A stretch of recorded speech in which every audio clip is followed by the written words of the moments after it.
2,000 years ago, and possibly even earlier, the people who lived in the temperate northern highlands of the place we now call Ethiopia discovered one of Africa's more intoxicating secrets.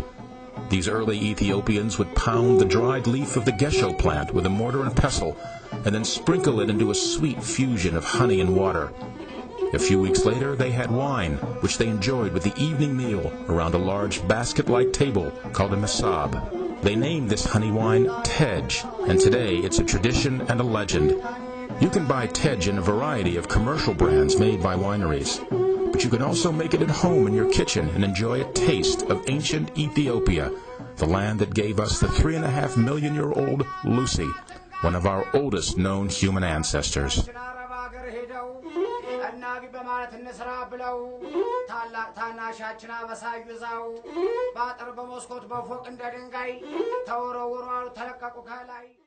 To create your own brand of Tej, you'll need 3 ingredients: water, honey, and gesho. You'll also need a 1-gallon container with a lid, a measuring cup, and something to stir it with. Most of these things are easy to get. Tap water is fine, and honey from your local market will do. For gesho, you'll have to shop online or visit an Ethiopian grocery store in a city that has one. Gesho is a species of buckthorn that grows native only in Ethiopia, and you'll need its thick, woody stems and branches to make your Tej.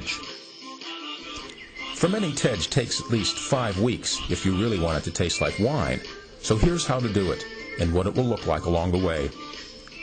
In a 1-gallon jar with a lid, mix 1 part of honey to 3 parts water, and stir the mixture well. These proportions are liquid volumes. The 2 solid pounds of honey is about 20 or 21 ounces of liquid honey, and 80 ounces of liquid will fit comfortably in your 1-gallon jar. You can always make larger quantities, just make sure you mix the water and honey at 3 parts to 1. When it's all mixed, it should be a uniform amber color.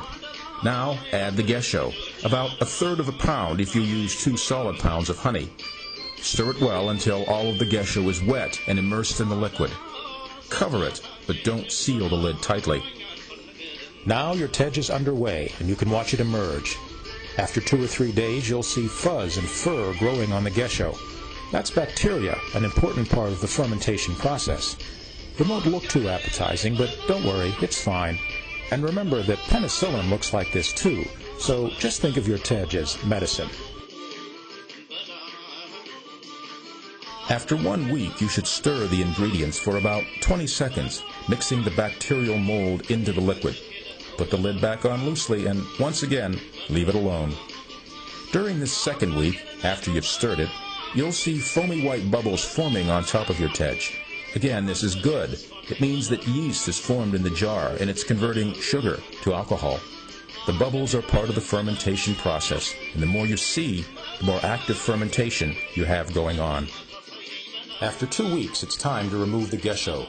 Stir the liquid again and then use tongs to pluck the gesho out. Don't worry if you leave a few twigs behind in the liquid. You'll get them out before you bottle the Tej. Now, replace the lid and relax. For the next 3 weeks, you won't have much to do.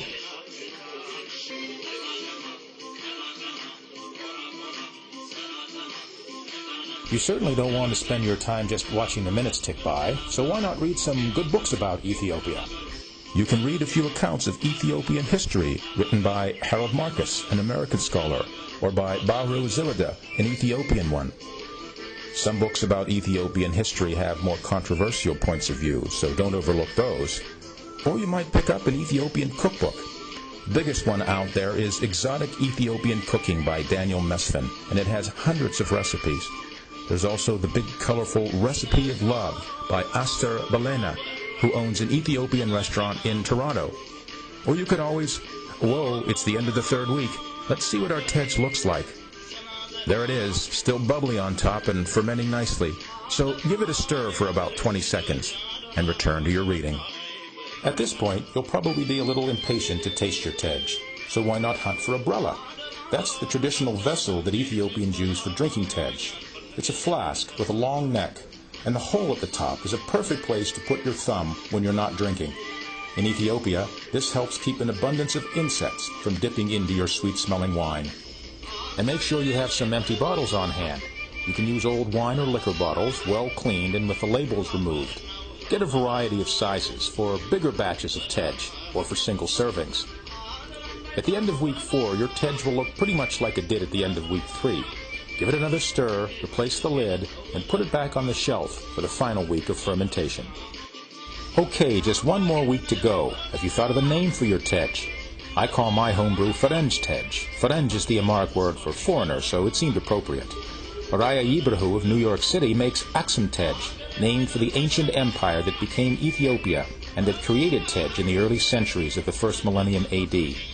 Wilhelmina Sturdiau of Frankfurt, Germany calls hers Begena Tej, after an Ethiopian stringed instrument.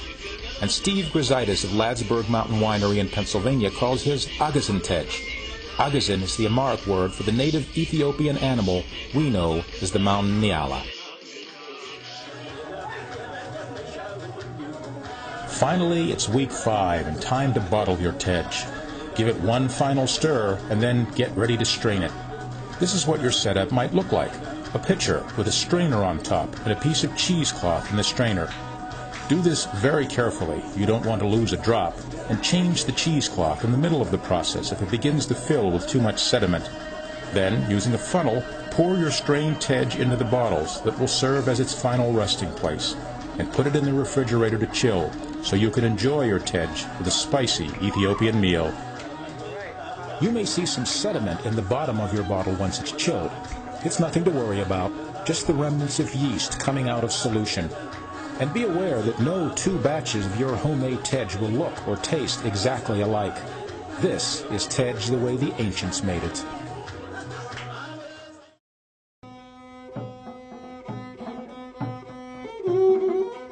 Well, that's it. Now you're a Tej maker, and you can enjoy the sweet, spicy, pungent taste of Tej anytime you like. But drink it slowly. It'll be 5 weeks before you'll have more. And when you do drink it, don't forget to make the Ethiopian toast, Letenachin, which means to our health.